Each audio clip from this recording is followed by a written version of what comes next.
Hello, and again, welcome to Bit Depth. I'm Santiago Ramones. Across from me is pick an order, I guess. Shit.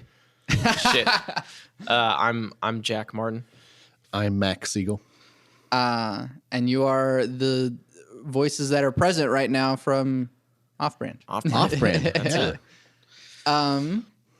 So I'm just going to treat this as like a double interview in one thing. So since you started, we're just going to keep that order going clockwise. Yep. How do we know each other? We met at church camp. Yeah. Like a decade ago. Probably. I think I was. Did you have to be in high school to go to that? I think I was a freshman. I don't think I was even in high school yet. I think it was the summer in between eighth grade and freshman year. And I don't remember if we really spent even any time together on that trip, but that's how we met. Youth group and stuff. Yeah. Mac, how do we know each other? Well, I mainly know you from Bit Depth fame, and then we ran into each other at a Dr. Pants show once. Yeah.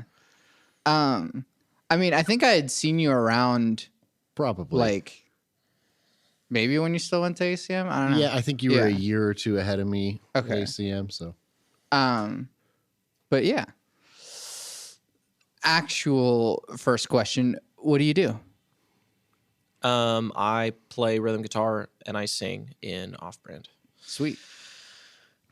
I play lead guitar and do some background vocals in Off-Brand.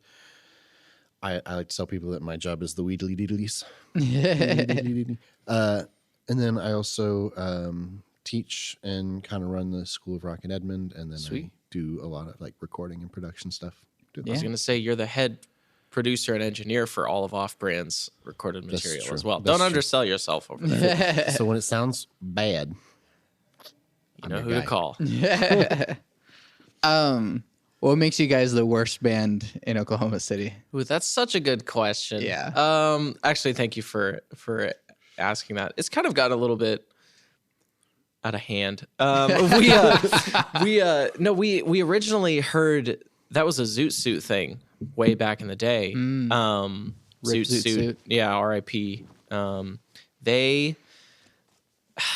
did something at a show that pissed some people off, and then the people that they pissed off started the hashtag worst band in OKC in reference to Zoot Suit. Yeah. And then Zoot Suit repurposed it, and they were like, we are the worst band in OKC, so they would use that on all their posts. But this was shortly before they broke up, and so it, never really became that much of a thing. Mm-hmm. But I loved it. I loved the shit out of that so much. And so, like, a year and a half or two later, I was on Lee Michael and Robbie's podcast, the drummer and guitar player from Zoot Suit, and I asked them off recording, I was like, hey, in my new band, can I use that? And they were like, yeah, totally. So we asked for permission. So stop telling me that we didn't ask for permission because we did. It just wasn't on record. Yeah. I think I think that was Tim giving us a hard time. But no one told Tim. Yeah, we've been using that, and then but whenever we've been using it, now we've had people who have become fans argue with us about it. They're like, and then they just reply hashtag best band in OKC, and I'm like, I don't think you've heard all the bands in Oklahoma City, but that's my own humble opinion. So that it's just an inside joke that I really liked, and then it's kind of become part of our identity, which is really important to me. So so what? I hate bringing up genre because it's dumb, but it's also easier for people to understand what it is. So what kind of music do you make? So honestly, every other musical project I've ever been in, that's been a dreaded question. But I feel like for Off-Brand, it's pretty easy. Like, we're a rock band. Yeah. Like, the things that we sound like are all like just rock bands. Yeah. Like, we pull influences from everything from like the Foo Fighters and AC/DC. I mean, we pull it from a ton of classic rock influences. Me personally, I pull from a ton of like early 90s bands, Soundgarden and Pearl Jam and stuff like that. My favorite band's Foo Fighters, like you said. And So we incorporate a lot of that, but our melodies are very pop sensible. So it's like hard. I don't want to say pop rock because that's such like a buzzword, but like hard pop rock, but not. The only thing that's really pop about it is the vocal melodies. But you gotta keep people's attention. Yeah, I mean, at this point, like everything is pop. Yeah. So it's really just like. Does this have mass appeal? Yeah. Yeah, exactly. And that's when genre ceases to really mean anything. Yeah. Because you're like, well, is it catchy? Sure. Then it's pop. Well, okay, sure. Why not? Fuck it. We'll take it. Yeah. Yeah. And I think it's good to be just a straight up rock band in Oklahoma. There's not a lot. It's a bit accessible to just be like, hey, rock. Yeah. You know what that is. Yeah. You know what to expect. Yeah. You're good. And it's wide enough that I don't like, you're not pigeonholing yourself in any way saying, oh, you're a rock band. Yeah. It's like, we're a synth wave, pop, vapor, synth again, wave band. Yeah, we're basement sub bubble pop. And someone's Whoa. like, what the fuck does that even mean at all? What do you write about? I don't know. Jack, what do you write about? I mean, so right now, or not right now, when the band first kind of came to conception, I had songs that I'd written a long time ago, over the course of like 6 or 7 years. So a wide variety of topics that, you know, some are more like relationship-y focused, you know, during my teen angst. Oh yeah, a little bit. But I've honestly always tried to stay away from that. I try to write about topics that are a little bit broader. Because I mean, there's, you know, you want to write about stuff that everybody has gone through. So relationships is an easy kind of target for that. But it's, in my mind, there's so much of that. And there's not a lot of real discussion about it. It's just like, you bad relationship? Me, it's bad relationship. Yeah. And it's like, okay, well, that's not really, you didn't really add anything. I mean, I want to write about things that are more, they make you think just a little bit. I mean, not anything crazy complicated, but just like, oh, okay, that's kind of neat. You know, like our first single that came out, But Then the Sun, it sounds like a relationship song in a lot of ways, but it's more about the relationship that you have with yourself and your environment around you. Even though a lot of it can be interpreted however you would like, which is how I kind of like to write. Is it means something specific to me, but it can mean something a lot broader to you or to you.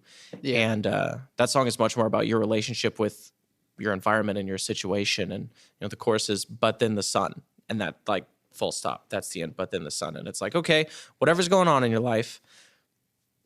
You know, maybe you had a super bad night, or just got broken up with, you got fired from your job, whatever. But then the sun. The sun's always going to come up. You're going to fucking see it. There's always opportunity for change and bettering yourself. And that's kind of what that song is about. So there's a relationship aspect to it, sure. But I really try to stay away from just relationship. You know. And that is kind of a problem with like young bands. Yeah, and everybody goes through that phase, and that's fine. You know, you can learn from it and grow from it. And I think most people do. But are you like the primary songwriter? Yeah.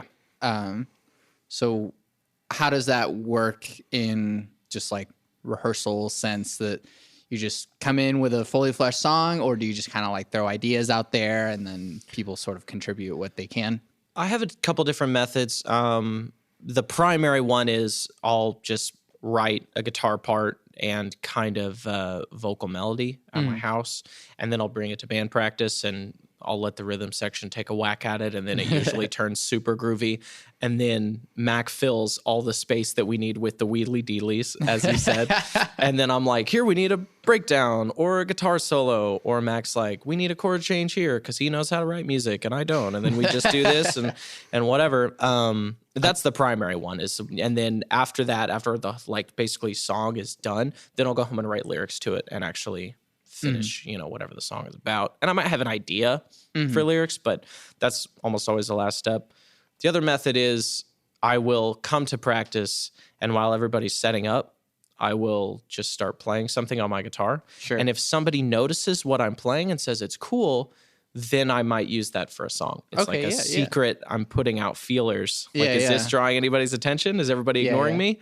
Okay, we're not going to use that one. We're going to pull it right back. Pull it right back to the drawing board. Okay, cool. So do you, I guess for both of you, do you think that you need to have like a music theory understanding to make this thing happen? Absolutely not. Yeah, I would agree as kind of I guess between me and Jeff, sort of the music theory nerd of the group. Like, I don't think you need it. What it does though is it like, I hear when Jack is like doing the same thing over and over again. Yeah. Like Jack loves to write things that are like, just the chords are just 1 flat 7 6, and that's the chord progression.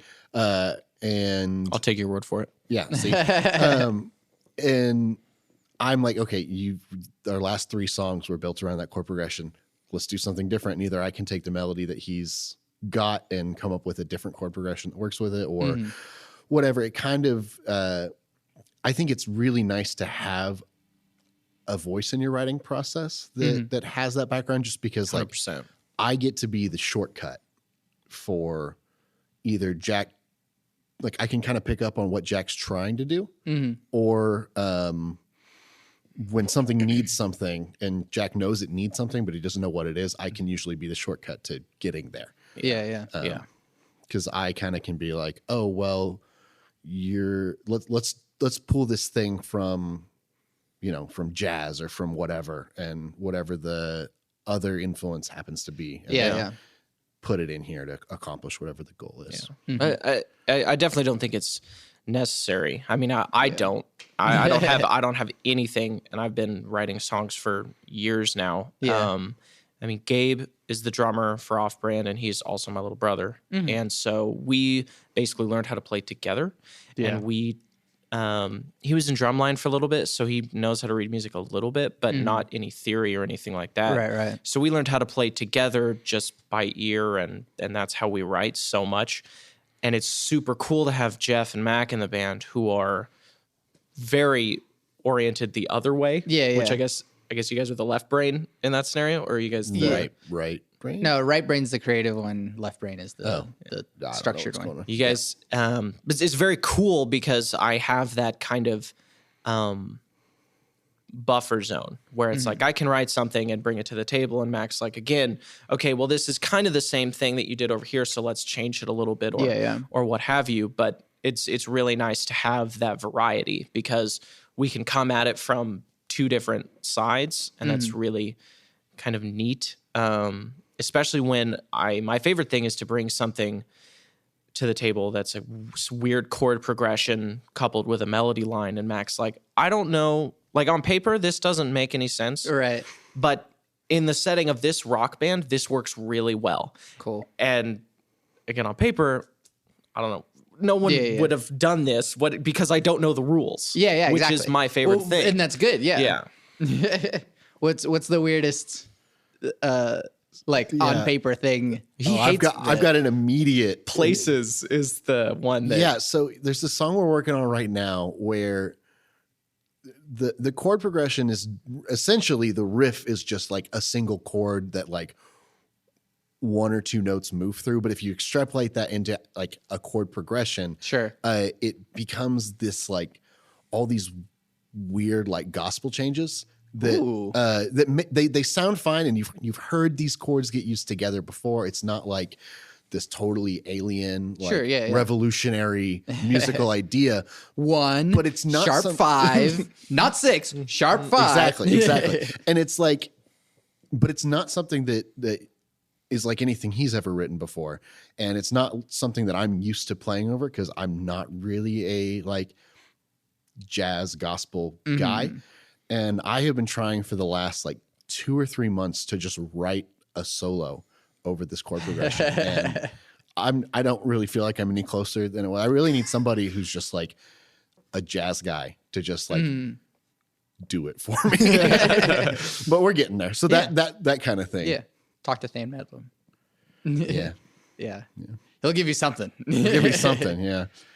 It's just like, it reminds me of something by like The Faces, Rod Stewart, like some of that like early 70s kind of gospel classic rock kind of sound. And so I've heard it, and I've heard people play these kind of very obviously like rock and roll guitar solos over it. So like I know it can be done without turning myself into like Mateus or Masada. I don't even know his name. There's one of those guys, you know, who are all Adam over told me Instagram about and him. whatnot. Yeah, exactly. Adam told me about him too. But I don't know how to get there. Yeah. Mac, I think you're doing a great job. I'm doing the best I can. Yeah. It's fun though. It's good. Every other band I've been in, I say every other, all one other bands that I've really been in, I was the principal songwriter. So it's hard to throw yourself kind of a curveball, you know? So it's actually really fun. Yeah. You're welcome. Are you not that you're necessarily like this band dictator, but are you open to having everyone else write stuff? And Absolutely. throw it to the band? Yeah. Absolutely. I mean, we're currently, I'm in the middle of I'm really hitting my stride as a songwriter right now. So I'm churning out a lot of material. Sure, yeah. We've only played 3 shows so far, and we have like 13 or 14 songs that are like 14 was the last count. Yeah. And it's like, and those are like, and that's not including, you know, the songs that I personally have scrapped or put aside for later. With that volume of output, there's not necessarily like, not that there's not like a need for it, but it's not ever like, man, we should write a new song. Does anyone have any ideas? You know, we haven't hit that yet. And, I don't think anybody else in the band is really in a position where like, I feel like Jack is the kind of guy where, you know, maybe you scrap a lot of stuff, but just writing comes pretty easy. Like you can always write something. You don't always love it. You don't always want to keep it, but just writing things is easy. And you just have enough of that happening that you have to do something with it. And that's kind of what this band does. And Jeff is like getting a comp degree, and he's a master's, and he's actually a musical genius. He's got those chops, but I don't know that Jeff is really a songwriter. Of course, he surprises me all the time, so I don't know. Jeff has written like 2 full-length metal composition albums that are purely instrumental. Yeah.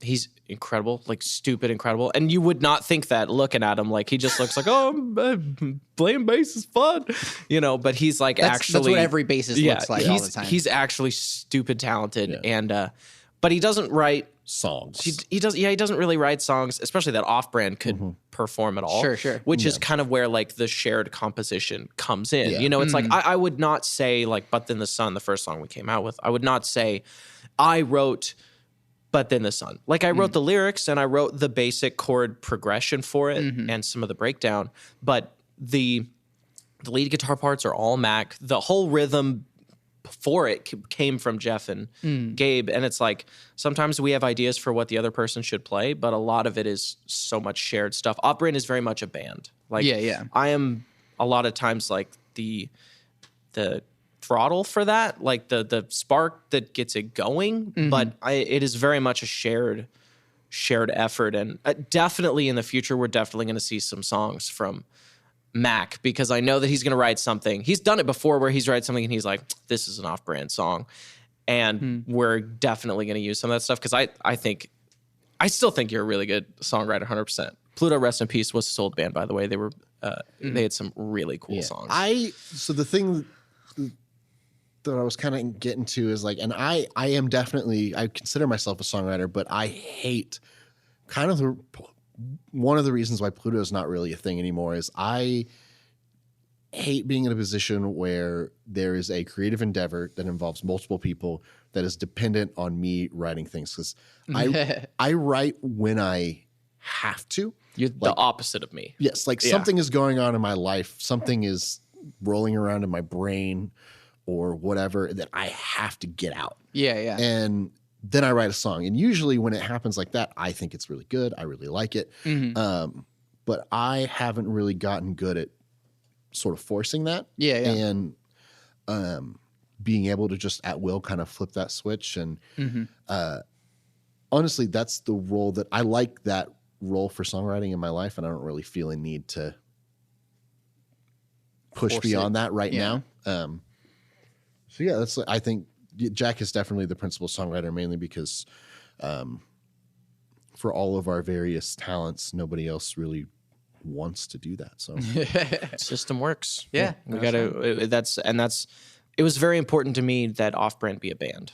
Off-Brand is not Jack plus whatever. Yeah. It's very much a band, and that's what I always wanted, that dynamic. And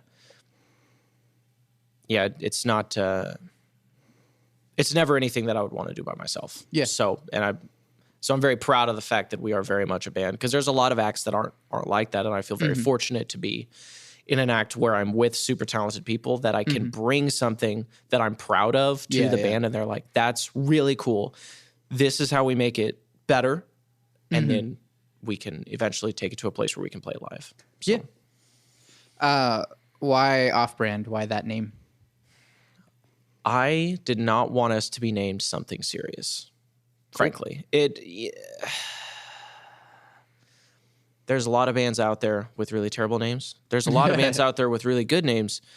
There's a lot of bands out there that have funny names that are too silly. And a lot of times, you can hear somebody's band name and you know what genre they're in. Sure. It's kind of a fun game to play. And we were tossing around band names for 2 years? Before Off-Brand even played together, it was it was something that I definitely wanted to start. Even back when I was in Noisebleed Sound, it was definitely something that I wanted to start. And I knew it would be me, and I knew it would be Gabe, and I knew it would be Jeff, and we need another guitar player. And Matt, we were talking to Matt 2 years ago about this and just never really did anything. But we've been kicking around names for so long. So long. Some of them were Foo Fighters ripoffs, and some of them were just totally ridiculous. I had a list on my phone of probably 80 different band names. Some of them were just in there for jokes, like Leg Nipples. That was never going to fly. But, we had a lot of different band names, and Off-Brand seemed to hit the mark of, it's definitely snarky and sarcastic, but at the same time, it's also not something. Leg nipples. Yeah, it's not like leg nipples. It's not so ridiculous. Yeah, that and it's can't be taken we can seriously. put it on a T-shirt. It's not profane, and our barcode logo is a super stripped down, simple thing that I really, really enjoy. Is that an actual barcode? It should be. I think it is. It? I don't remember. We had. It should be a barcode specifically to something hilarious. That was the joke we wanted to do, was have the barcode be for something, and we were going to pick like condoms at Walmart or adult diapers, something like that. But that's something we do plan on doing in the future. Yeah. But as of right now, I don't think the shirt actually is a barcode. It could change. Could change. Periodically. Yeah. Yeah, that's true. I think it'd be really cool eventually to have it be tickets to a secret show or something like that nobody knows until they just scan it on accident. Yeah. Anyway, all plans for the future. Yeah. That's why you got to keep a QR code reader on your phone for whatever reason. Okay, let's talk about old bands. So Let's do that. Noisebleeds, Pluto Rip. Who wants to start? Go ahead. I've been talking a lot. Go ahead. I mean, I don't know where Pluto Rip is not officially, but I'm pretty sure officially defunct. Yeah. It was a lot of fun. It was basically just me and Green and bass player X, whoever it happened to be, because we could never hang on to a bass player for no particular reason, just always something.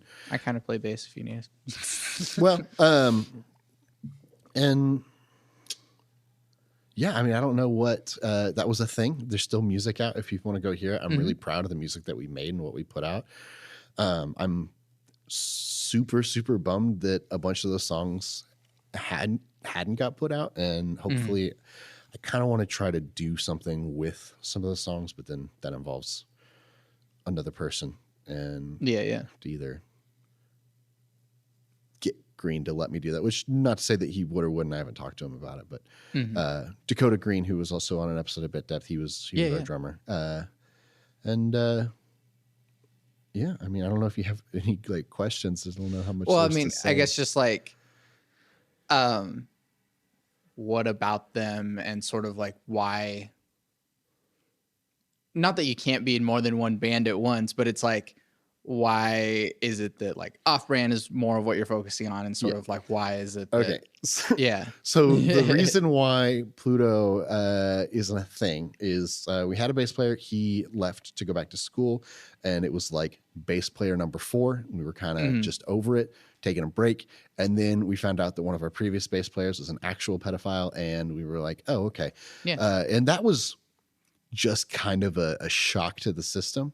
You know, and I think Green and I were both kind of down to like, okay, this whole project has been a disaster. It was a lot of fun in a lot of ways, but in terms of like us trying to actually make a run at being a prominent local band, I didn't really want to have to make myself write songs regularly, and we couldn't hang on to members, and I would imagine we both were just kind of over it by the time it was done, and so. Yeah. Would you eventually like reboot something or something in like a spiritual successor in a way to?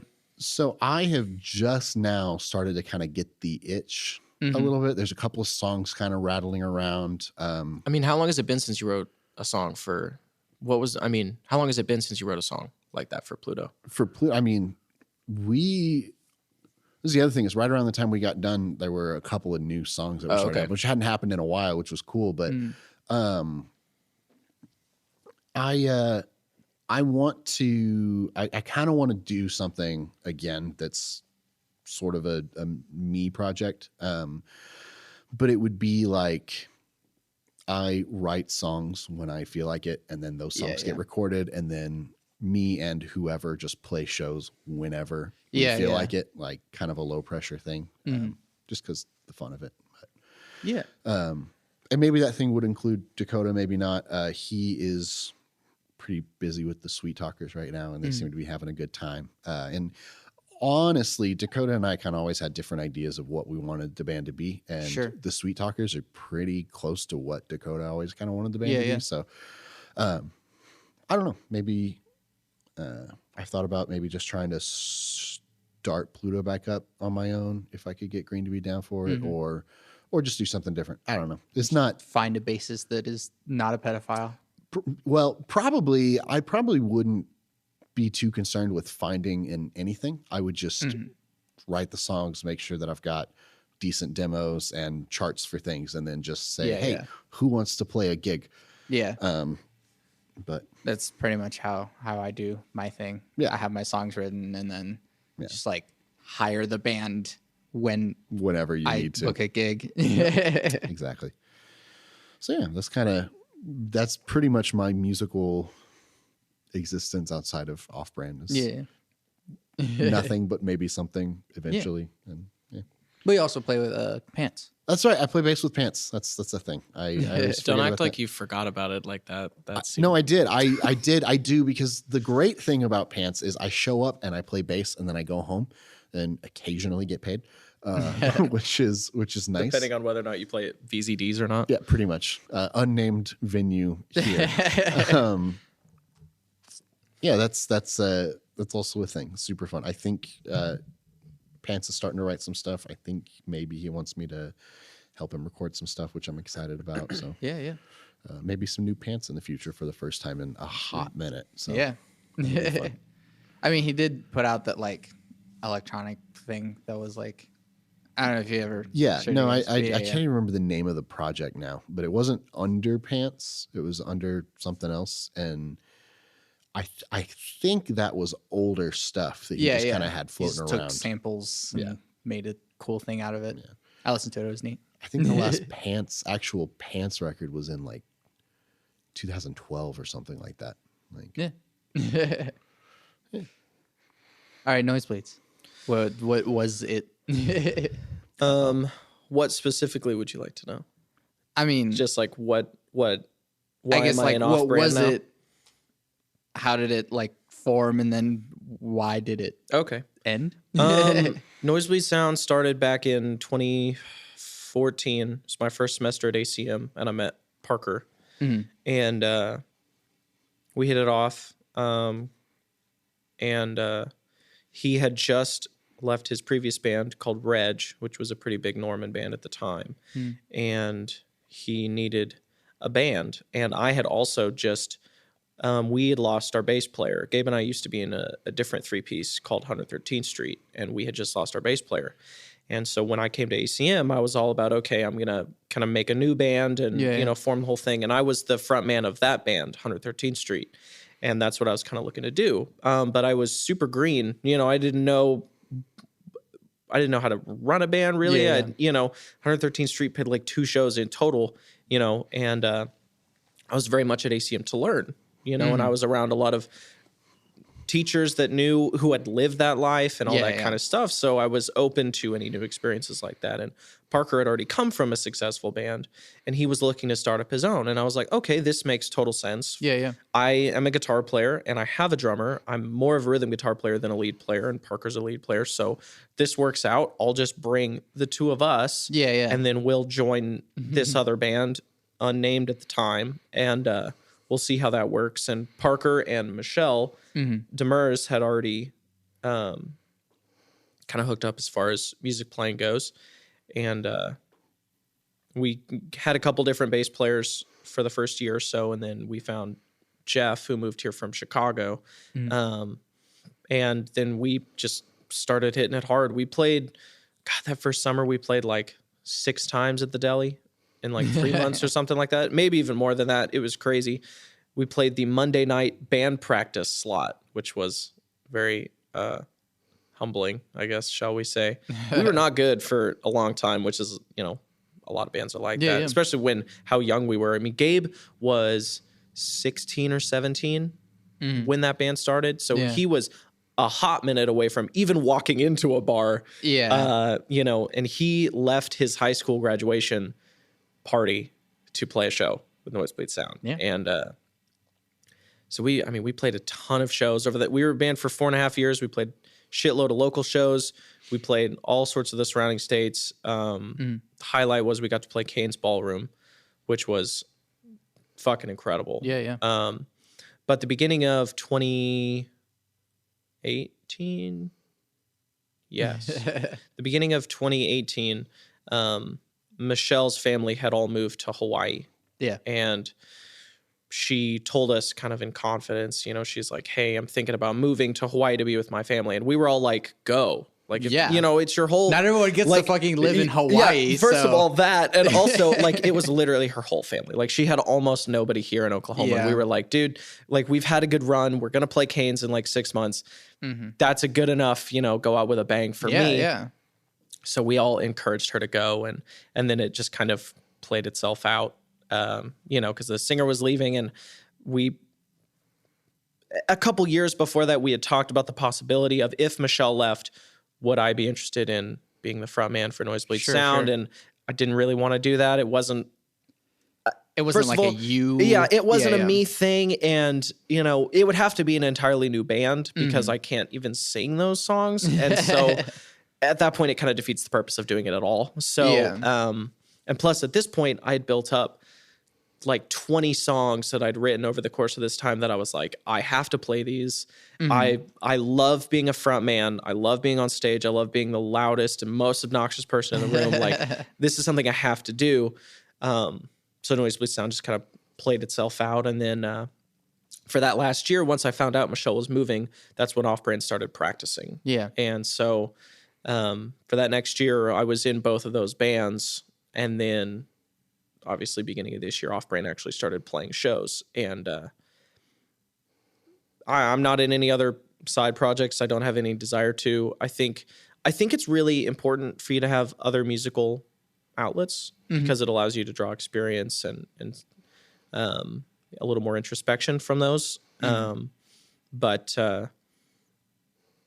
Noisebleed Sound was a very important development in all of our lives that we'll take lessons from for the rest of our lives, I think, for sure. But just wasn't meant to be. Yeah. No, I mean, but it also like was a good run just because it. Oh yeah, we were around. Doesn't exist anymore. Yeah, we were. Mean that the thing wasn't great. So. Yeah, we were around for a long ass time. We were around for way longer than most bands are in any kind of local capacity. So it was fun. Yeah. What's sort of your goal for Off-Brand? Total world domination. Cool.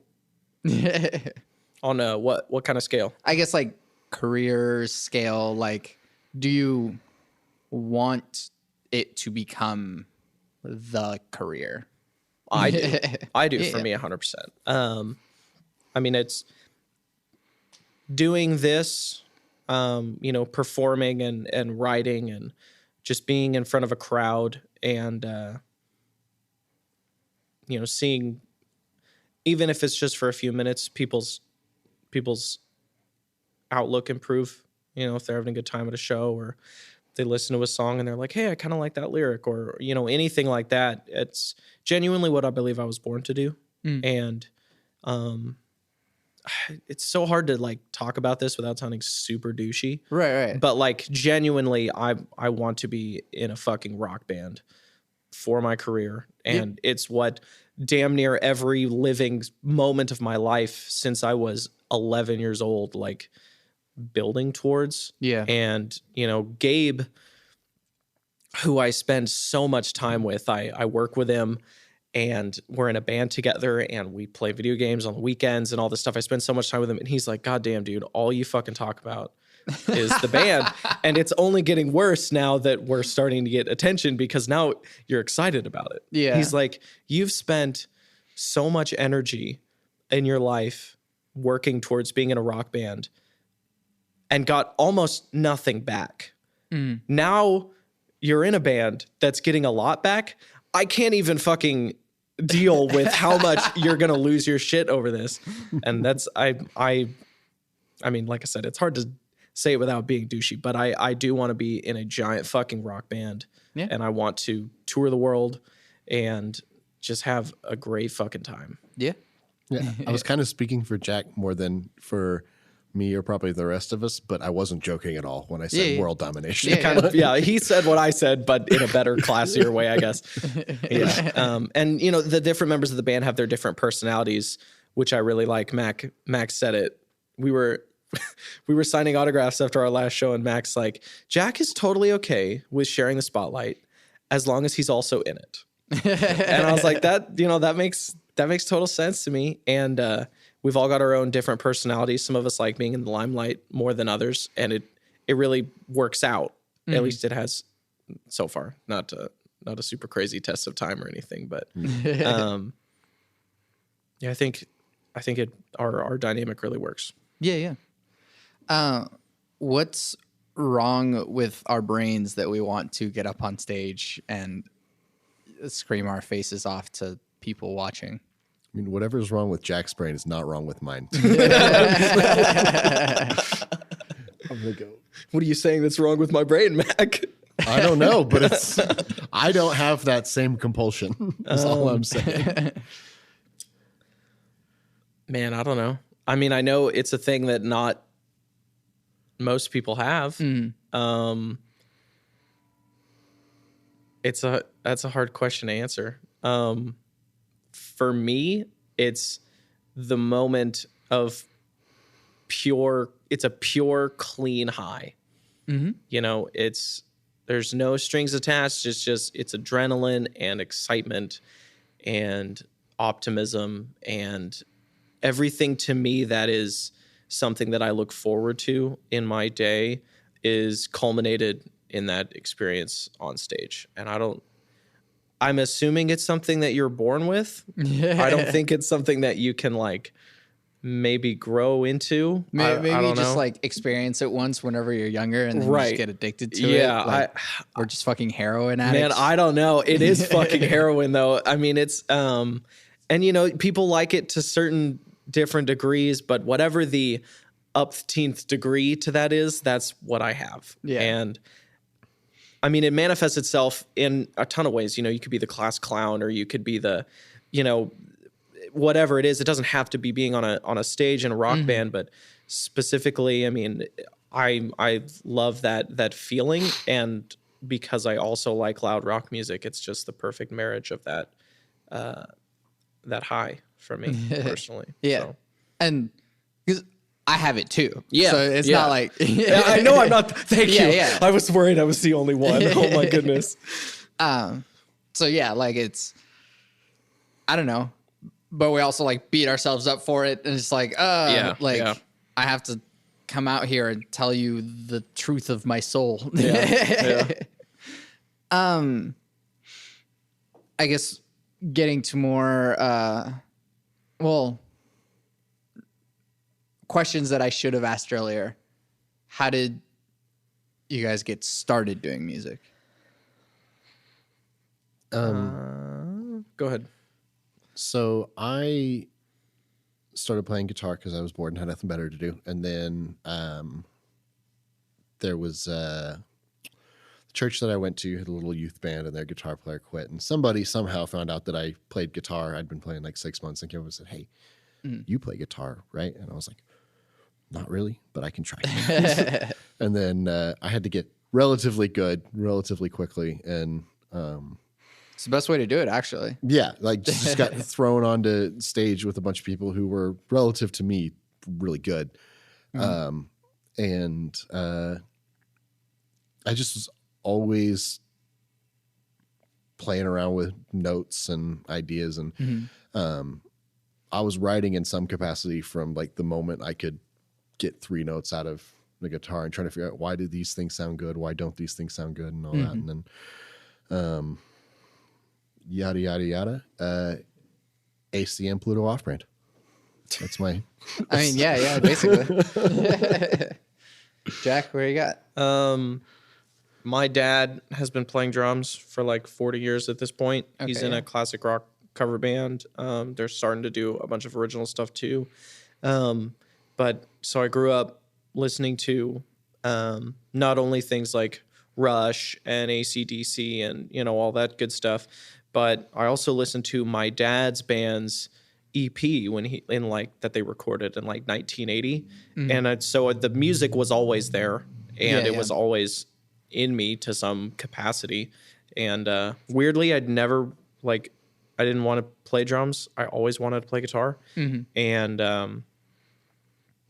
then I had a cousin who had one, who gave it to me because he just kind of gave up playing like so many people do. And I was lucky enough to get that guitar. And then I learned how to play by writing, which is why I'm such a terrible lead guitar player, is because I never learned like the solo to Sweet Child of Mine. I never did. Yeah. I was learning to play by writing songs with Gabe on the drums, and that's why I play how I am. And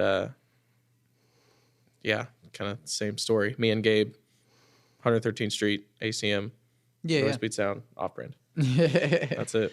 What was each of your first guitar? It was a super shitty. It was a black Epiphone Les Paul, like special model, one cheap humbucker pickup, and I think two, like the volume knob was missing, and it was like, it's just a guitar that any teenage boy would just have in the corner of their fucking room. But I played the shit out of that thing. You still have it? No, I ended up. I traded it to I worked with this kid's dad, and the dad had a drum set, and he was like, "I'll sell you this drum set because I want to buy my son his first guitar."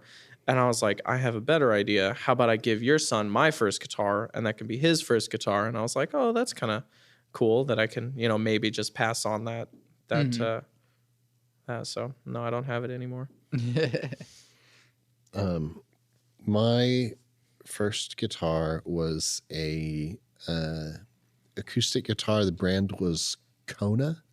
Okay. And bought it at a pawn shop for my. Pretty sure they make more ukuleles than they do. It was very much kind of that. It looked vaguely beachy.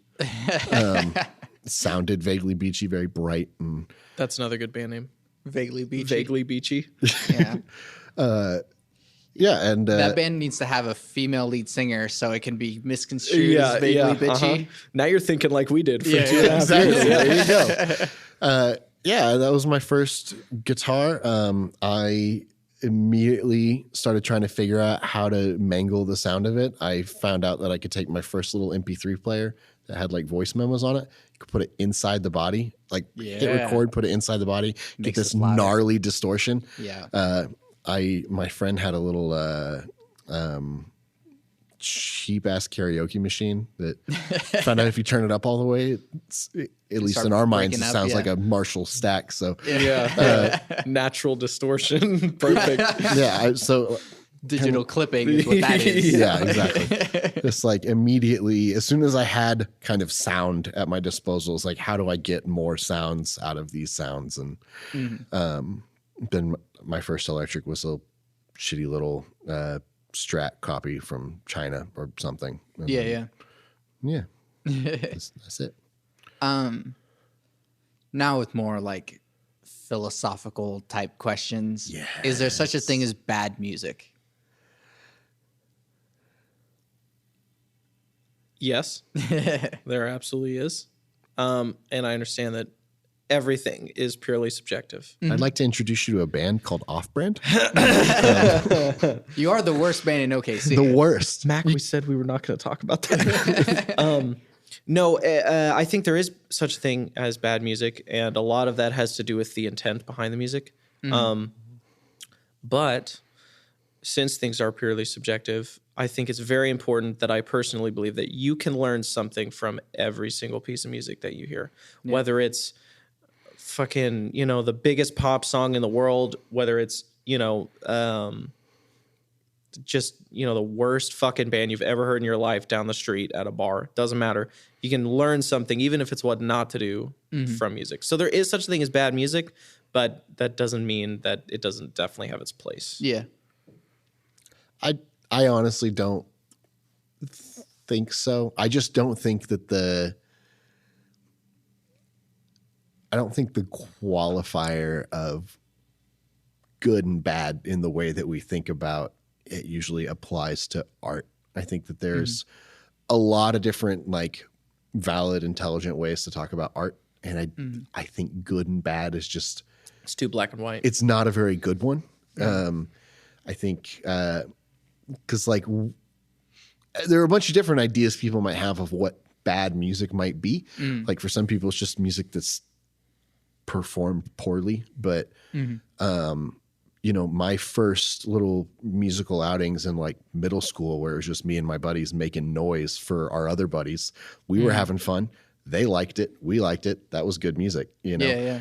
And, or it's like, oh, music is bad because there's no art to it. It's purely commercial. It's purely a commodity, but like music as a commodity is not a new thing. And that is a thing that can be done really well. Like if somebody says, I need a song that makes people want to buy this product, if you can write that song, you have done something very difficult successfully. Therefore, it's hard to say that that's bad. Yeah.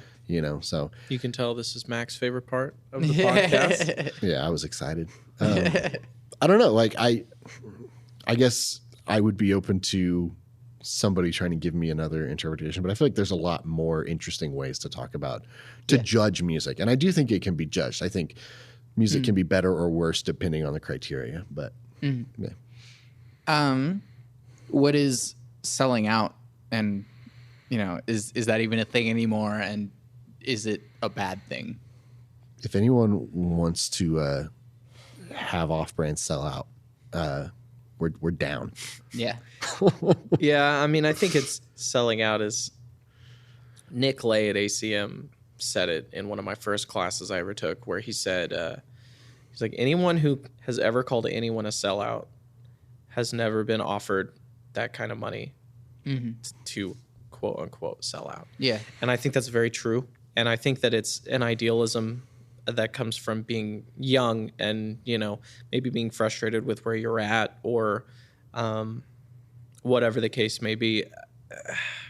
It's hard to say. I mean, selling out a lot of times is thrown in with a money discussion, which I think is fair. But I think a lot of it more has to do with if you're compromising, you know, if you're doing something that you really feel like you shouldn't be doing purely for money, then that's selling out. But no one else can tell you that you're selling out. Yeah. You know, if you go off to write a song for Katy Perry and you're making, you know, $3 million a year to have, you know, just ghostwrite for some fucking pop star, and you're like, I don't give a shit, then you're not selling out. It's fine. Yeah. Who cares? But if you're doing something, I would love to ghostwrite for Katy Perry. Exactly. But if you're doing something where you are internally cringing, even though you're taking the paycheck, then that's selling out. But that's a personal realization that you have to come to. Yeah. So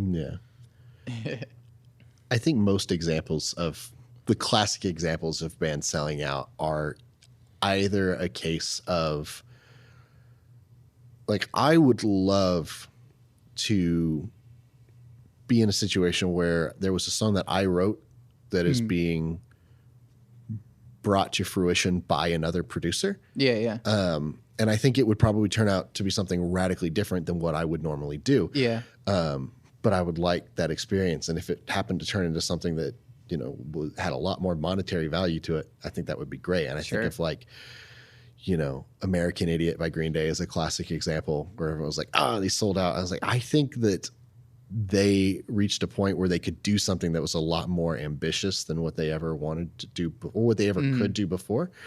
And yeah, that super ambitious project also happened to be a lot more polished and a lot more produced. And so I don't see that just as an example as anything different than somebody kind of being able to do what they want but couldn't do on their own. Yeah. And if you fall in love with what an artist does on their own, you're not necessarily falling in love with the artist or what they really would like to be doing themselves. So, you had sort of mentioned sort of intention as being part of the, I guess, how you judge good or bad music. So how important is authenticity in making music? For me personally, I think it's super important. But there's always a conversation to be had about, you know, how much you really possess your own art. You know, I mean, if I write a song, and I really like it, and the fans really like it, then that's really cool. And what happens is whenever you have a song like that, at least for me personally, you tend to feel like you're like, man, this is my song. Yeah. You know, like I heard this song on the radio, even though it's by this other artist, you know, you had nothing to do with it. You just heard it, but you really love it. And you're like, man, this is my fucking song. Yeah. And then they come out with another song down the line that, you know, you don't really like as much, and maybe you feel like they're selling out or whatever the situation is. But there's a possessiveness that comes with it, as well as an intent behind the art to it. And I think that a lot of people can tell when music is authentic and when it's not. As far as making money, not important at all. Has nothing to do with being a commercial success or anything like that. But I think, for me personally, at least, it's important to be writing things that I believe in, and because I don't think, you know, like Mac talked about, that drive for me to just write and just spit stuff out is not driven by, man, I'm going to make so much money with this. It's driven by, like, I just want to be doing it, and so I don't know. That's up to the artist to decide, man. I mean, it's like I said, it has nothing to do with making money at all. You can make a shitload of money writing songs that you don't give a fuck about. So it's also worth remembering that, like, authenticity being applied to music as a listener is just such bullshit. Like there are so many different, there are kind of signals for authenticity that you can intentionally put into your music. It's so easy. And there are so many things that like maybe me as an artist or me as a producer working with another band or something, that you might just really want to do and might really want to experiment with it to a listener just screams inauthenticity, you know, that really has nothing to do with the question. So, you know, if you're ever listening to music and you're like, that feels inauthentic, like just go listen to something else. It has the authenticity of the music has nothing to do with how authentic you feel like it is. Yeah. And if you feel like something's really authentic, that could just as easily be totally manufactured. Like, yeah. And I mean, because you can listen to like Rihanna and be like, wow, she performs that really well. But like, of course she didn't write it. Yeah. Yeah. What? And yeah, Rihanna. yeah. And it's Katy Perry and blah, blah, blah. Sure. The giant list of all your favorite pop number one charting artists. Which I also feel like isn't the same thing as authenticity. Like you can perform someone else's song authentically and you can perform your own inauthentically. You know, there are a million classic rock bands playing casinos every night where they're playing songs that they wrote in their 20s as a completely different person about things that may or may not, that they might totally disagree with now. But they play it because, hey, this is a great way to make a living. And that can be done in a way that's inauthentic, even if it's the music was theirs and the music was written organically. You know? Now that we're basically an hour into the podcast, I'll start at the second half of the interview podcast. Gosh dang it. So is this the second episode? No, we'll see how long this goes. This is just going to be a long ass episode. Okay, cool. I'm down. And there's no good transition. So what is the role of spirituality or religion in your life? Go first. Oh man. I was hoping, we can just burn through these questions, but this is, you picked a weird time to ask this for me. You knew this was coming. You listened to the podcast. I do listen to the podcast. I knew it was coming. It also doesn't come up in every episode, or it does. No, it does come up in every. Anyway, sorry. So I considered a very big part of my identity for most of my life Christianity, and so we were kind of having a conversation before, the three of us, before we started, and kind of is where I'm at, in that like there were a lot of assumptions that were never questioned when I was raised. Yeah. You know? Or when they were questioned, there was always a very powerful answer for here's why we believe the way that we do. And it was always like, oh, well, there was this miraculous, incredible event in like, say the translation of this particular passage of scripture or whatever, and all these different things. And then sort of moving away from home and learning a bunch of stuff. There's all these different phases where, like when I was growing up, apologetics were really, really big. Yeah. Like the church that I grew up in was all about teaching you how to defend your faith. Like if there is this challenge to your faith, here's how you defend it kind of internally and externally. Like, and so I grew up with this understanding that like, there's not a lot about the world that conflicts with the faith that I grew up with. There's nothing that I know now that invalidates the faith that I grew up with. But the reasons why I was kind of taught to believe that in the first place aren't as solid as I thought. Like the history of Christian scripture is a mess.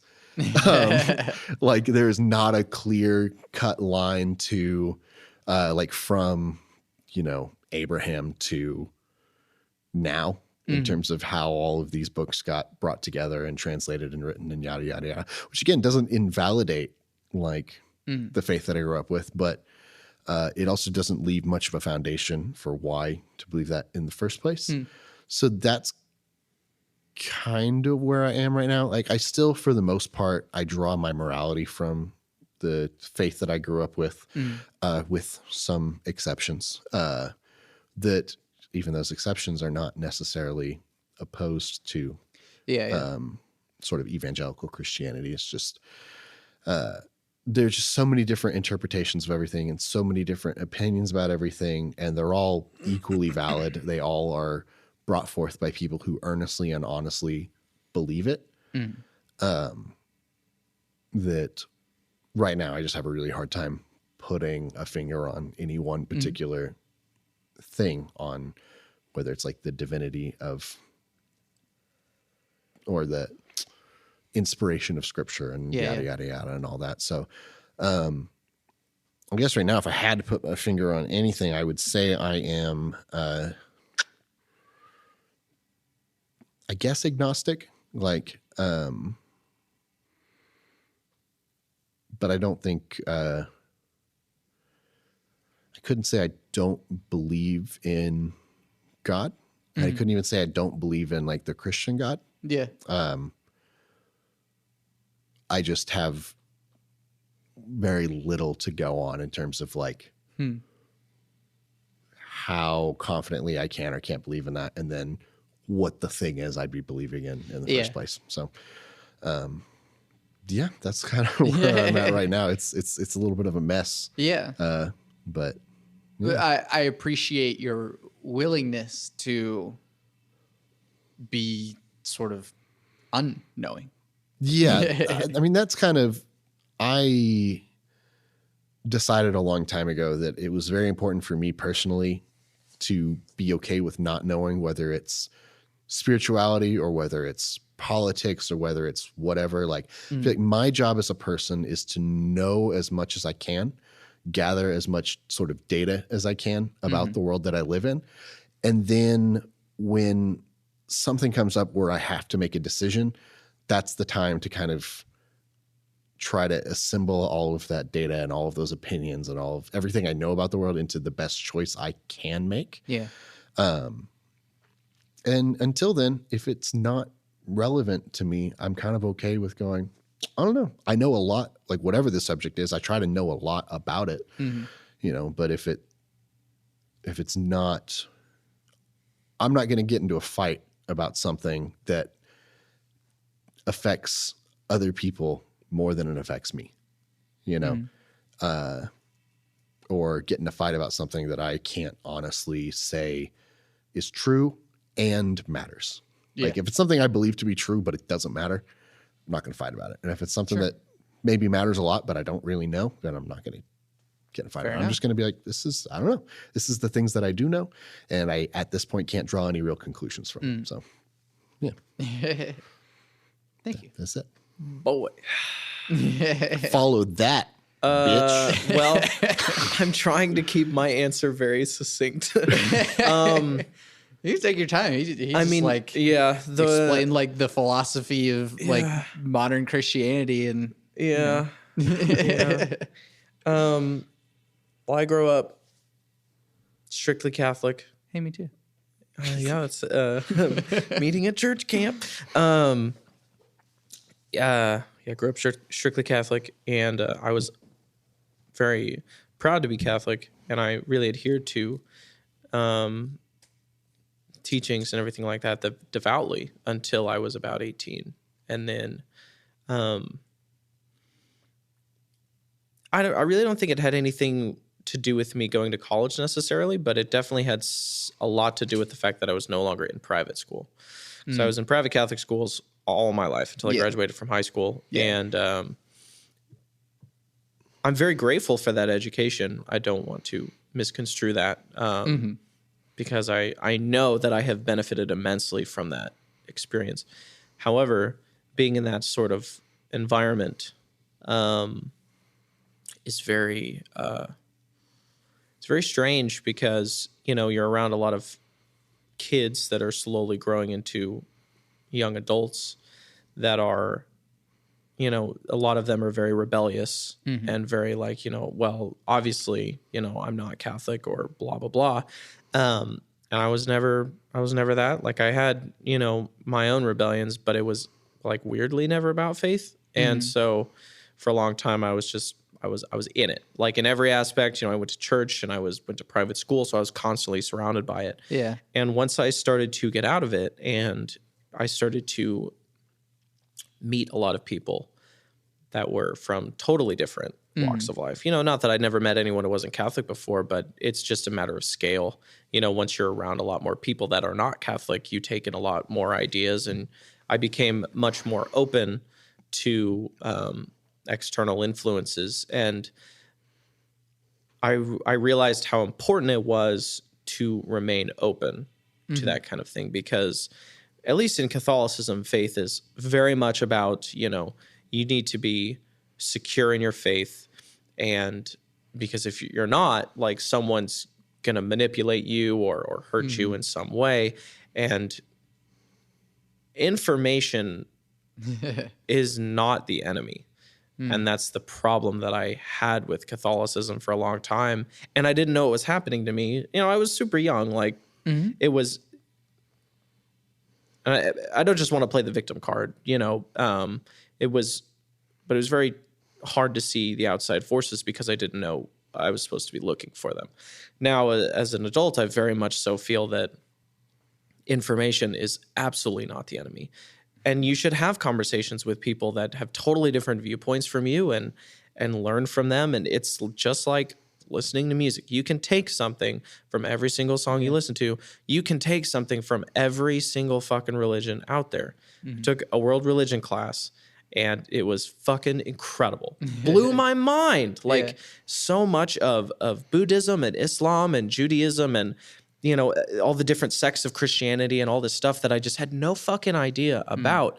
And sitting there in class in a Catholic high school, listening to my devout Catholic teacher talk about the teachings of Buddhism and the day-to-day teachings of some of these religions, I was like, my mind was blown by all these facts. And it was like, it wasn't that learning that information was like, whoa, Catholicism is super wrong and we're all, you know, sheep and whatever. That was never the case. It was just like, man, there's so much out here that the Catholic Church actively discourages. And I didn't care for that at all. My favorite Bible verse that I found is it's Thessalonians. I don't remember what it is, but it's test all things, hold fast what is true. And until recently, that had never really stuck in my mind. I went to church for however many years. I definitely heard that Bible verse before. But until I got older, it didn't really latch on to me now. And I'm like, man, this should be your mantra every fucking day is like, you can't just believe something because somebody tells you it's true. Even if it's your mom, even if it's, you know, someone you really trust, you know, you know, if that makes me a doubting Thomas or whatever you fucking want to call it, it's like, I'll proudly wear that badge. But I want to have that conversation with you. Don't write me off because it's like, oh, he used to be Catholic and he's not anymore. So we don't talk to Jack anymore. He's in a rock band. He's got off the fucking rails. You know, those Martin boys over there. No, it's, you know, I absolutely want to have those conversations. And it's like very early on, it was like I was encouraged to talk to a priest about it, about my questions with my faith. And I was like, that's a good conversation to have. That makes sense to me. But I'm also going to talk to the Buddhist monk, and I'm going to go to the temple over here, and I'm going to talk to, you know, the Jewish family that I know over here and whatever. And it's like, it's so much of it is more similar than people think. And spirituality does not play a large role in my day-to-day life. But I think it's a very fascinating study of people and their motivations. And I think that just in general, I try to be more open every day with just trying to better myself and understand people a little bit better. Because that's what it's about. It's about people. That was not short. It was good, though. Thanks, man. I think you beat me. let the record. You won religion. Let the record show that is exactly how I want that question to be answered. How many episodes both of you answering in this like, well, here's kind of a story and here's kind of where I am and here's all the other stuff, and by the end of it it's just kind of like, yeah, all of that. Like that's exactly how I want the question. I don't want just like a I'm Catholic. So what you're saying is is that with every next guest of Bit Depth, you will play this episode for them as a template for the ideal guest. I don't know that he's. We can move on. We can move on. That's fine. That's fine. I'm just saying for whoever else is listening, and if you are eventually on, that's how I like it. That's great. Yeah, and it's not necessarily that the problem is having a solid conclusion at the end of it. No. It's just that, like, I want the story and the well, I think the thinking out loud and everything. I mean, Mac and I have these discussions outside of this podcast as well. So it's like we're good guests for this show for that reason, because we're already debating these topics. Yeah. So, where does good come from? How do you determine what is good? Oh, geez. So I'm about to almost kind of backtrack on a bunch of stuff I just said. Sweet. And say that basically the Bible. I've come not the Bible, but either good comes from God, whoever and whatever and however that is. Mm-hmm.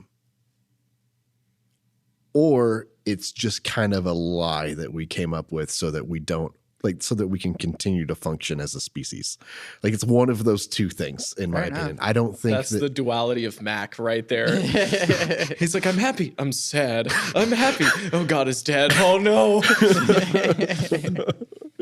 That's kind of it. It's like either there is some sort of external thing that instills this into us as people and into the world, or there isn't, and we just made it up. And it's just brain chemistry and whatever else to it. And at this point, I mean, maybe either solution is equally valid. The reason why I don't go full on like, oh, I am a agnostic / atheist is because I still lean more in the direction of, I think that it's a thing that is instilled in us from something outside of ourselves. I don't think that conflicts with like the whole problem of evil thing. I don't think is if there is some sort of ultimate overall power that created everything and instills these sort of overall morality into us, I think that the problems of what we think are bad are kind of irrelevant. But yeah. Jack, what do you got? So the question is, where does good come from? Yeah. How do we determine what is good? How do we that's determine different. What is good? Yeah.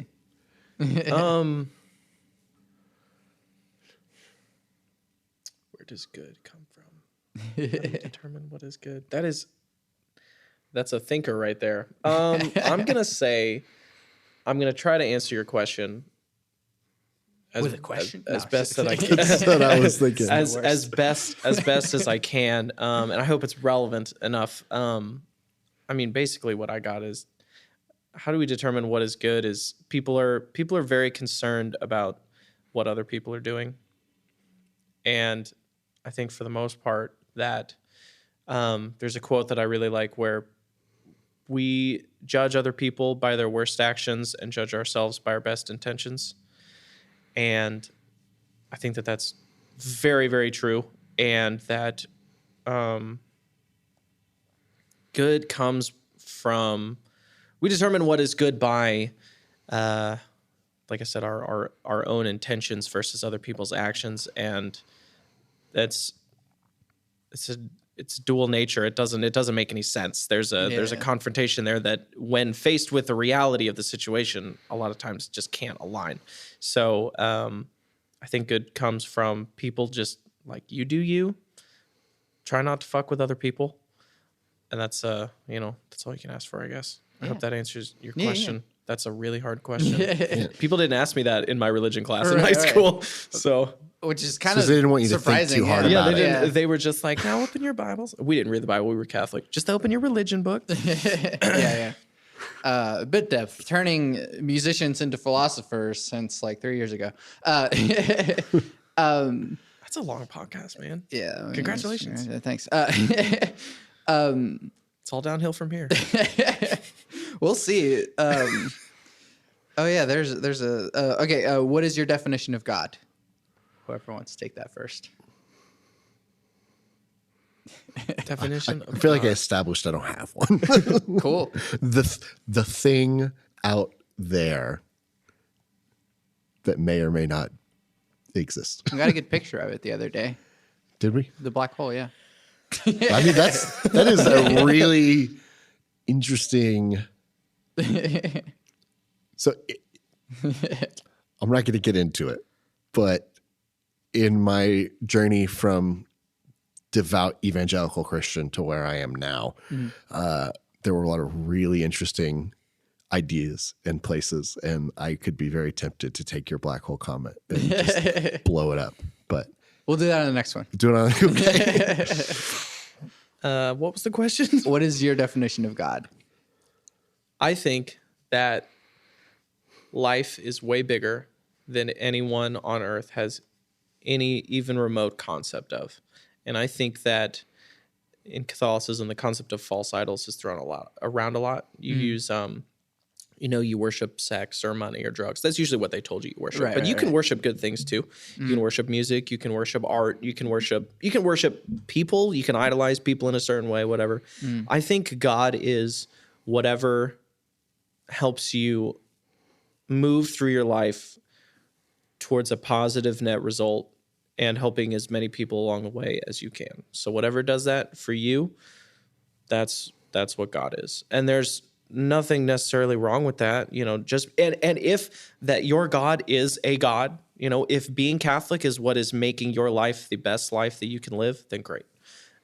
If your God is food because you're a master chef at some restaurant and you're doing what you feel like your life's calling is, then that's your God. And I think that that's fine. It's whatever you value is most important in your life and helps you become the ultimate version of yourself. Yeah.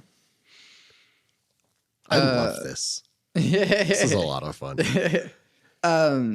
You're about to have a lot of fun with this one. Cake or pie? Sorry, spoilers. No. Is free will an illusion? What's the question? Is free will an illusion? Oh, is free will an illusion? Or rather just, is free will? God, I just watched an hour and a half long Free podcast about mark? The Matrix like a week ago, and my mind is like fucking reeling. Yeah, The Matrix is a lot about free will. Especially the second one. Yeah.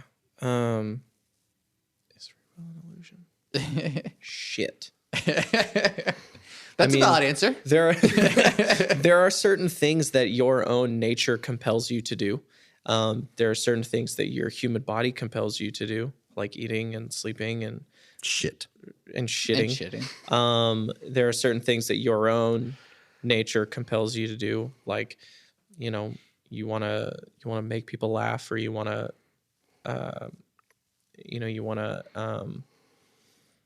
tell people to have a good day or be on stage or whatever it is. But I think that ultimately free will comes down to motivation. That to me is the tipping point. So like you can have the free will to decide like I'm going to be the biggest fucking musician in the world. Like, okay, great. You've made that decision. That's, a lot of that has to do with your nature and who you want to be and who you want to become. Great. I think the free will comes in when the motivation starts to kick in or starts to fade. So if you have the motivation to do it and you're like, I'm going to get up every day and I'm going to make this happen, that's where your free will comes in, because you don't have to fucking do that at all. If you're like, man, I really want to be the greatest musician in the world, and today I'm going to play Skyrim until my eyes bleed. Well, that didn't really help you. That might take more than one day. Yeah, but if you had the free will to do that, and that's fine. But I don't think free will is an illusion because it comes down to motivation. If you're doing something extra, like being a musician, that's a free will choice. Cool. This kind of goes back to like something that I find the foundation of a lot of my beliefs in is the idea that like if there's something where I'm not both sure of it and it matters, then I don't really feel the need to come to a conclusion of. And having listened to many, many episodes of Bit Depth and heard many, many answers to this question, ultimately the conclusion I've come to, which is going to make me sound like a massive tool, is that Tool's one of my favorite bands. Me too. New album in May. Really? Probably. They gave a release date? Well, No, they didn't. May or June. Don't pretend. Nah. May. I mean, It's never coming out. May. Of It's happening. 2025 or something. Yeah. I'll come crash a podcast recording and be like, bitch, told you. No, so I don't actually find it to be a massive douche. Sure. I don't find it a terribly interesting question just because like like we all definitely think we're making decisions, you know, and we all are definitely taking actions that we definitely think we're responsible for, and we see results of those actions. And so like, it's kind of like the question of like, do we live in a simulation? Like, does it matter? Yeah. Like, Fair. there might be different decisions you would make if you assume one thing or the other, but like still either there is free will and you're making those decisions, or there's not and you're not. Yeah. And Nothing changes by knowing it. nothing changes one way or the other if it is or isn't. There's a philosophy that I find really, really poetic that it resonates with me and I like it. I don't necessarily believe it, but I can't even remember. There's some guy who was like a philosopher in like the 60s who I cannot remember the name of, but I went on a whole binge of listening to a bunch of his stuff. And he has this idea that like you are what the universe is doing in the place that you call here and now. Like you are as much a part of the universe as a wave is a part of the ocean. It's just what that big thing happens to be doing in this one little spot. Is that Ram Dass? I have no fucking idea. It's a very Buddhist thought. Yeah. And that kind of idea leans to no. You know, and I'm like, that sounds really cool. It's kind of it's sort of a spirituality that exists outside of like deism, you know? But again, it doesn't really answer the question, Sure. and it doesn't really matter. So, Yeah. No, that's fair. so I think your question is very good. I think it's also stupid. Boom. Thanks. No. Okay. Thanks. You're never being on Bit Depth again. I just peeked the shit out of that. You're good. Actually, you didn't. Let's see. How do we reduce the division that has permeated our political discourse? Oh, Jesus. That will probably increase the division. Just mentioning Jesus is probably gonna. Mac is the right guy to have on this podcast. Yep. I mean, you've seen me on the internet. There's a lot of answers to this question that can make people feel really good about themselves and put the onus on other people. But honestly, like to reduce the division, you have to decide that you're going to, and then do it. Like you have to make a point to be fair and honest in discussions, to make points based on what, to the best of your knowledge, and you have to do the work to get to this point, to make arguments based on facts, be open to being wrong about facts. Like there's a bunch of really pretty simple decisions that you have to make and then follow through with to reduce division and to reduce like general world suck, you know? And those things are not easy, and those things are not, some of those things are painful. It's painful to be like, I could very well be wrong about any individual thing that I believe. Sure. You have to be willing to accept that even other belief systems that you find repugnant, that other people can come to those beliefs as honestly as you came to your own, and be able to have conversations with other people kind of on that level playing field of, I respect you and I respect your belief in the world, even if your beliefs lead you to conclusions that I find horrifying. And that's hard. It's hard to do. Like, there are people who, with the information that they have been given, with the level of knowledge that they have about the world, honestly come to conclusions that are, for instance, super racist. Yeah. And unfortunately, you're never going to make anything better for anybody unless you can allow yourself to accept that they came to that conclusion honestly. And so in order for there to be any kind of a conversation about it, you have to respect that. And while I don't think anybody who's going into a conversation with like an incredibly racist person, I don't think that the conclusion that's going to come out of the conversation is that the non-racist person is going to realize they're wrong. But you have to go into that conversation with the same amount of honesty of saying, hey, this person came to these beliefs honestly, and maybe there's some truth that they have that I don't. And maybe you run the risk of uncovering that. Yeah. I don't think that risk is very high in that instance. I mean, you do at least have to run the question by yourself, why is racism bad? Yeah, so, why is racism bad? Like you got to, and just because somebody told me, or because it feels wrong, none of those things are really good answers, I mean, I feel like it's a big question with a relatively simple answer that is a big task. Yeah. Big question, little answer, big job. Yeah.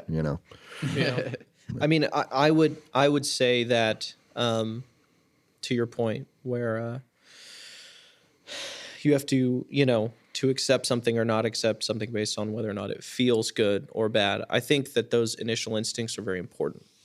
Sure. While you cannot just roll with that and, like no further examination needed, Your Honor, you need to take into account those initial instincts because they are important. And if you accept those initial instincts as far as accepting them, as far as acknowledging them, that will lead you to some very important personal truths about who you are as a person. And like Max said, it's a very big task that can start really small. You have to acknowledge, like you said, I like that phrase, that everybody came by their beliefs honestly. Like it's... And to be fair, not everyone does. Yeah. But you have to accept that they could have. Yeah. Yeah. And it's definitely a situation where, God, everybody just needs more fucking empathy and a willingness to sit down with somebody that looks totally different from them or sounds totally different from them or what the fuck ever, whether it's race or religion or sex or politics or anything like that. Just sit down with them and be like, okay, my name's Jack, 24, and I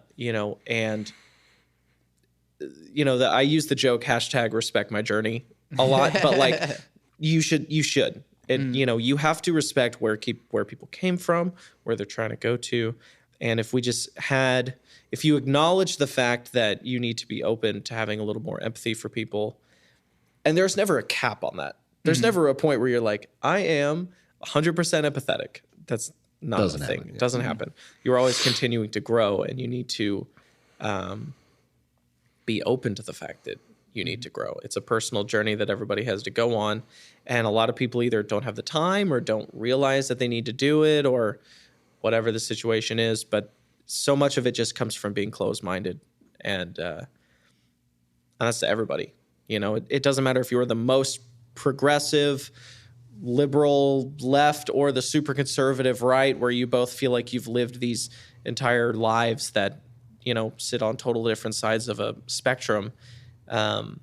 You need to be open to the fact that it's like, you know, maybe they got something there. Mm-hmm. So, yeah. So I don't know how to fix the problem. Raise taxes, lower taxes, close the border, no borders. Yeah. All the at the same time, close the borders and get rid of them. Correct. Yes. And then yes. Yeah. All right. 4 more questions. All right, we'll burn through them. Let's do it. We'll see. What are you optimistic about for our future? Food. Next. I'm actually real hungry. Optimism for whose future? Our future. Human race? Our lifetime. The royal probably. we? Yeah. Genuinely, probably medical science. Cool. Just because people die from so much stupid shit. You know, like you look back, like even just like 80 years ago, and it's like, what'd you fucking die from? Like, oh, you fucking measles. Yeah. Wait a second. It's like, oh, you got fucking Hep C from a goddamn outhouse. God damn it! I mentioned measles because there's like 300 cases in New York right now. It's hilarious. It's People are dying. Super fucking funny. No, probably just medical science. I mean, like, there's going to be so much cool shit, you know, fucking augmented reality and, you know, age reversal, cell regeneration, like all this kind of shit that's going to come and go whether we wanted to or not. We might be the generation that has to make the decision to say if we want to live to be 300 fucking years old. Sure. Who knows? Probably just medical science. I mean, you know, like I said, so many people die from needless things that are just tragedies. And, you know, with people being able to now you have crazy prosthetic limbs and all this stuff like that. I think it's very important to allow like damn near anybody that's born to live a fairly like quote unquote normal and progressive life. So that's medical science. That's why we're musicians. Making the world a better place. I mean, somebody's got to have a platform to try to convince everyone else that, you know, vaccines are good. Yeah. And that's why we started off brand. Isn't that right? Please write more vaccines are good songs. We will. Uh-huh. Mac, what do you got? What am I optimistic about? Quite a lot. I'm one of the more optimistic people that I know. Like, first of all, just like hard data, the world is getting better all the time. Mm-hmm. Like, crime is down pretty much everywhere. Like, poverty is down, life expectancies are up, quality of life is up. Like, the world is objectively getting better. Mm-hmm. Now, the big challenge for that is climate change. It's the biggest risk of like reversing that trend. But even then, like, I think the risk in terms of like chances that things get much worse quicker than we think are going to is higher than what most people want to believe that it is. But I also think that the risk of that leading to total annihilation of humans is also lower than what most people think that it might be. Even like worst case scenario, we're getting dramatically better at feeding more people with less land area all the time. Mm-hmm. Like, that's science that is incredible. Like, I think that the thing that I'm optimistic about is just that like the actual honest data for the most part is pretty positive about what's happening for humanity. So there's no need to necessarily be scared of the future. And I honestly think that that should motivate us to care more about things like the environment, because like, no. Like, this is not make it or break it, do or die. Like, we are going to have a future as a species. Like, there's not a lot of thresholds we can cross, which means we don't have a future to worry about. You know, so the fact that chances are most of us are going to live for the next, you know, at least most, like the three of us in this room and the people that we kind of interact with on a regular basis, probably going to live for the next 40 to 60 years without too much trouble. Sure. And there's going to be a world there that's probably has more opportunity than the one that we have now. Means that we have a responsibility to like do good stuff. And I think that if enough people can kind of get on board with that there's more to be optimistic about than not, then that can actually help us do more good things, which can have there be more things to be optimistic about. So, What makes you happy? Podcasts with Santiago. Well, thank you. Also food. Yeah. Same answer. Yeah. Music and friends. I mean, I don't want to say that music is not important in my band setting, but the band wouldn't be here without the fact that I have relationships with these people. Yeah. And so I would venture to say that is more important than the music aspect of it. The music is born because of the relationships that I grew up with Gabe and with Jeff and with Mac. And that's why the music's there. Mm-hmm. So what makes me happy is just like spending time with those guys. And if this is what allows me to kind of drive that train to get us to spend that time together and create a future for ourselves doing what we want to do, then that's great. So I think hanging out, just chilling with the homies. A more serious answer Sure. of what makes me happy is like, did I ruin your thing? no. Okay. Not more serious than you, more serious than food and podcasts. Right. Although podcast is related, like music is huge for me and friendships are huge for me, but both of those things and podcasts and a whole bunch of other stuff kind of fall under like, I love learning things. Like not a lot of things make me happier than learning how to accomplish something musically or how to accomplish something in a studio, or learning more about, probably the biggest thing is just learning more about people. Like I don't like people very much. I like persons. Yeah. Like I enjoy having a conversation with a person. I and learning say about that them. a lot, actually. Yeah. Maybe I don't remember. Maybe I subconsciously picked that up from a episode. But Yeah. I love learning about people. I love learning about science and just philosophy and different ideas. Like the amount of time I spend on sort of the educational side of YouTube is shameful and hilarious, but it just makes me so happy. Did you hate school? I did hate school. Yeah. That's the crazy thing, isn't it? Now, so many people that are our age and older, like once you get to a certain point, it's like, man, I fucking hated school, but I love listening to educational podcasts. Yeah. It's because like It's embarrassing. The format is awful. Yeah. Like sit down, shut up, and listen to the thing that I'm like spewing at you in the worst way possible, which is like just like most of the value of learning things is not in being able to retell it to somebody else. Most of the value in learning things is kind of this like aggregate thing that happens in your brain. Like I don't have to remember every piece of history that I ever learned, but you put it all together and just spin it around in your mind for a little while. And then it becomes this like more nuanced, more accurate picture of the world. And that is useful. So like being able to spit a bunch of dates out or practicing a whole lot at like multiplication tables. sure. Not really helpful. Like once I've learned the thing, I just want to move on and learn the next thing. Yeah. Anyway. What advice do you have for people? I have no room whatsoever to be giving anyone advice about anything. My advice is my whole question, my whole bit on fixing division or whatever. That's all the advice I have for anybody, because that is the only thing I feel like I have any amount of accuracy on. So. I mean, as far as just general advice, I have two pieces of information. One, if you want to do something, you have to just start. Yeah. Just start. Like, it doesn't fucking matter if it's terrible, it sucks dick. And, Mac's karaoke machine that he thought was a Marshall half stack back in the day, that probably fucking sucked. But you have to start. And he thought it was awesome. And that's what's important about that. So if you want to be a musician, if you want to be an artist, if you want to be a fucking pilot, it doesn't matter. You just have to start. Yeah. Even if it's, hey, I want to be a pilot, so I'm going to go on YouTube and look up a pilot thing. Even if you don't even know. Simulator game. Yeah. Even if you don't know where you're supposed to start, just start somewhere. The other piece of advice is you have to find something that works for you.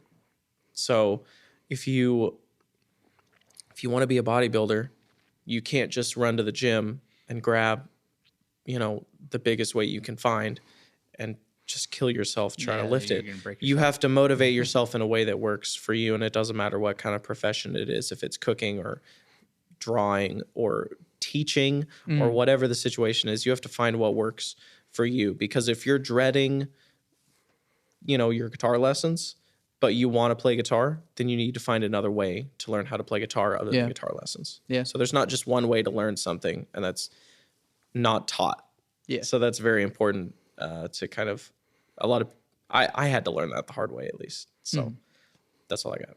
Yeah. You're so confident. I am. I'm always like, my answers to questions are like, oh, no, maybe this thing. Maybe this thing. And Jack's like, here's what you need to know. Yeah, but here's the thing is that in 10 years, when people can be like, well, he said that he definitely believes this and you're super wishy-washy, I'm going to get thrown under the bus big time. Yeah. It's a good thing you're not like the face of the band. I know. Thank God. Thank God. Of course, cake or pie? Jack, I want to know what your answer to this is. Cake or pie? Yeah. I'd have to say cake. Cool. But I feel like my answer isn't really that fair because growing up, I didn't eat a lot of pie. And now that I'm older, I'm really not that into sweets anymore. Fair. So I really haven't had very much pie, which kind of sucks because I think I would honestly really like pie more, like an apple pie or something like that. I think I would like that a lot more now than I did as a kid. Back then I was like, I want fruit in my dessert. Fuck you. Get this out of here. Any kind of fruit cake or anything like that was bullshit. But fruit cake's awful, but It doesn't have to be. I'd have to say cake. Cool. I do like some cake every once in a while. Sweet. It blows my mind every time I hear an episode of Bit Depth that anybody says anything other than pie. I don't even understand what world you people are living in. Well, the real answer is brownies. I mean, but that's just me. I would classify brownies as cake. Okay, well then I'm definitely on the cake side of things. I'm still on the pie side, but if brownies count as cake, then I'm more tolerant of dissent. See, this is what I'm talking about. Sure. We need to be open to our similarities, respect our journeys. Pie. It's all about the brownies, man. Just bring the brownies together. I think Aiden McCool has said cookies. I can't really classify cookies within either cake or pie. So They're definitely more like cake than pie. Yeah. Is his last name McCool? Yeah. Is that his actual last name? Yeah. That's so. Yeah, he's basically really good. That's pretty. Yeah, I know. I remember the cool. episode, but I assumed it was like a stage name. No, that's his name. That's not cool. That's unfair. So you're very staunchly pie. Pie. Yeah. Brownies. Bitches be tripping. Yeah. Well, thank you guys for doing this with me. For anyone who was like, "Ooh, off-brand, this will be a fun, interesting thing." This will be just hilarious. got like dense philosophy. Well, That's Bit Depth. We're here to talk about the real issues. yeah. We'll get Gabe and Jeff on some kind of radio show where they just play fart noises the whole Sure, time. that's fine. That's what people want. Yeah. Well, if you see a show named Bit Depth, you're either going to have like deep conversation or like in-depth conversations about like Digital audio. file, Yeah, I thought it was- file management. At first, I thought it was like a digital video audio, game music thing. production. Like when you first started back in the day, I thought it was a video game thing. I do talk about video games a lot often. Plug your stuff. Well, we have. If anyone's still listening after 2.5 hours, we're off-brand, and we have a song. Our next single is going to be coming out. It's called "Oh So Sensitive," and we're super fucking excited about it. I don't know if we're doing 2 episodes or not. I don't know where we I decided think on we that. can. We think we can? We'll just Yeah. make the second one short. Yeah, sure. Okay. So So we're announcing that the single is coming out in this right one. now. Yeah. So what's the date of the second episode? So this episode should be May 2nd. And then the next episode will be May 9th. So our single comes out May 9th. May 9th. Is that May okay, 9th. We cool. all found out collectively that our Yes. single comes out May 9th. Yes. Good. Future past tense. Thanks for still listening. We Yeah. appreciate it. Yeah. We'll have to open the next episode with, by the way, new singer, go listen to it now before we scare anyone off. Yeah. Sweet. And where can we find the things on the websites and social Everywhere. medias and all YouTube, that shit. Spotify, Apple Music, fucking we're on Apple Napster. Music. Napster. You're on Napster? Yeah. Sweet. We are. How about that? Yeah, we're on Facebook, Spotify, Instagram, Pandora. whatever. Follow us everywhere. Off-brand band or off-brand. I don't know. We had to choose some different names, but it's fine. Right. You'll find it. We're the barcode. There it is. Sweet. Yeah. Yeah. All right. So I'm Santiago Ramones. I'm Jack Martin. I'm Max Siegel. You can find everything that I do on my website, santiagoramones.com. I make music you can download or pay for my demo, Songs with Words. Let's see. Oh, no, crap. Yeah, that show already happened. Never mind. I will eventually be posting the audio and probably video of my graduate composition performance if you want to enjoy that. And I guess just pay attention to the social medias. You can, so go to my website. You can get the podcast on like almost everywhere. I don't know of any places that I don't have it on. So, but leave comments, reviews, and stuff. That helps me know that people are actually listening to this. And just let me know, like, if you like the conversation, if there's stuff that you didn't like about me. Don't harp on my guests because they're nice people. You don't know that for sure. And I always end my podcast with my 3 things. They shape my life philosophy. Those 3 things are: love never fails, it's going to be okay, I might be wrong. Woo.